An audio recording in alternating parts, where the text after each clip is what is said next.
If there is no other place, somewhere else, where they can be manifested fully, it then becomes necessary, with a lunacy like that of a man who denies the existence of the sun, even though he sees its light filling the day, to deny the wisdom that we can see in everything in front of our eyes, to deny the beneficence that we can observe in our own souls and in most of other things, to deny the justice, the signs of which appear so strongly, and to deny the compassion we see everywhere in operation. Footnote 30. There are two varieties of justice, one affirmative, the other negative. The positive variety consists in giving the deserving his right.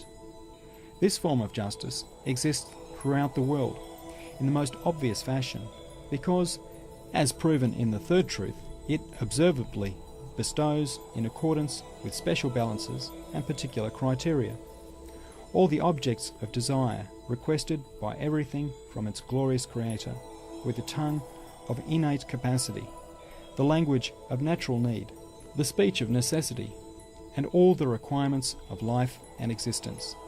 This variety of justice is then as certain as life and existence itself.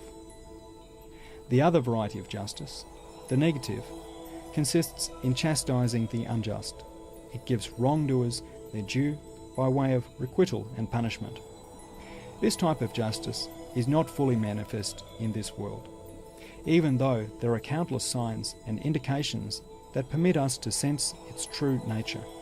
For example, all the chastising blows and punitive lashes that have descended on all rebellious peoples, from the Abd and Thamud to all those of the present age, show definitely that an exalted justice dominates the world. It follows in turn that we must regard as a foolish prankster, a treacherous tyrant, the one from whom proceed all the wise processes, the generous deeds, and the merciful gifts we perceive in the universe.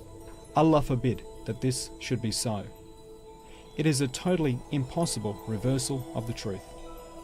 Even the foolish sophists, who denied the existence of everything, and even that of their own selves, would not readily contemplate such a proposition.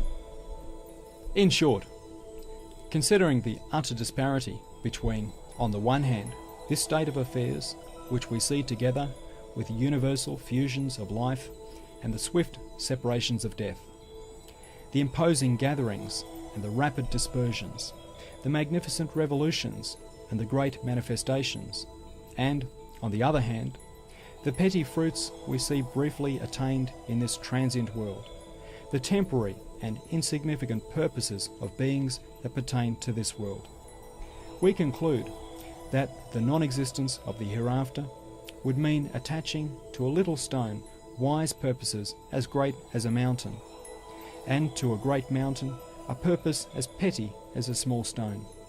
No intelligence or wisdom can find this acceptable. In other words, this lack of proportion between beings and these matters on the one hand, and their purposes pertaining to this world on the other, demonstrates with certainty that all beings have their faces turned to the world of meaning. It is there that they will yield their appropriate fruits, and their eyes are fixed on the sacred names.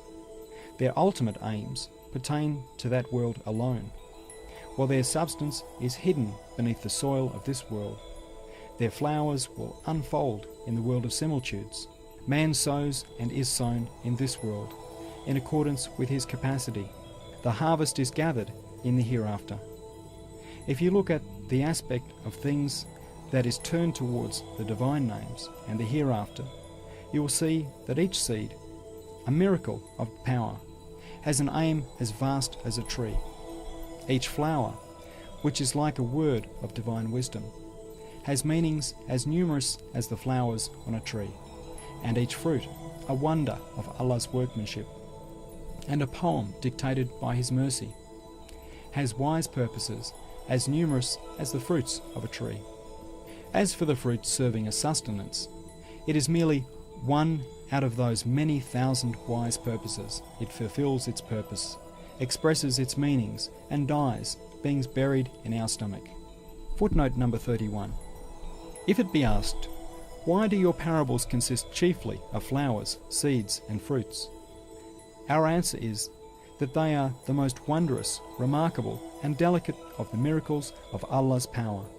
Moreover, since naturalists, philosophers, and the people of misguidance have been unable to read the subtle script written upon them by the pen of destiny and power, they have choked on them and fallen into the swamp of nature. Since these transient beings yield eternal fruits in another place, leave their permanent forms of themselves, and express their everlasting meanings, since they engage in ceaseless glorification of the Maker, and since man becomes man by perceiving these aspects of things that are orientated to the hereafter, thus finding his way to eternity by means of the transient. Since all of this is true, there must be some other purpose for all these beings that are cast around between life and death, that are first gathered and then dispersed. There is no error in this comparison. The above-mentioned state of affairs resembles circumstances formed and arranged by way of imitation and representation. Brief gatherings and dispersions are arranged at great expense, merely for the sake of taking pictures that can thereafter be shown in the cinema. So too, one of the reasons for our passage through individual and social life in this life, for a brief time, is to enable pictures to be taken and images formed, to enable the result of our deeds to be registered and recorded, for display on a day of accounting, for being shown at a vast gathering, and to yield the fruit of supreme happiness. The noble saying of the Prophet, peace and blessings be upon him, "This world is the tillage for the hereafter," indicates this meaning. Since the world exists, and within this world wisdom, beneficence, compassion, and justice also exist, with their numerous evidences, of a certainty the hereafter also exists, just as surely as does this world, since one aspect of everything in this world is turned to that world and is proceeding toward it. To deny that world would be denying this world with all it contains. Just as the allotted hour and the grave await man, so too do paradise and hell, anxiously watching for his arrival. سبحانك لا علم لنا إلا ما علمتنا إنك أنت العليم الحكيم. Glory be unto you. We have no knowledge save that which you have taught us. Indeed, you are all-knowing, all-wise.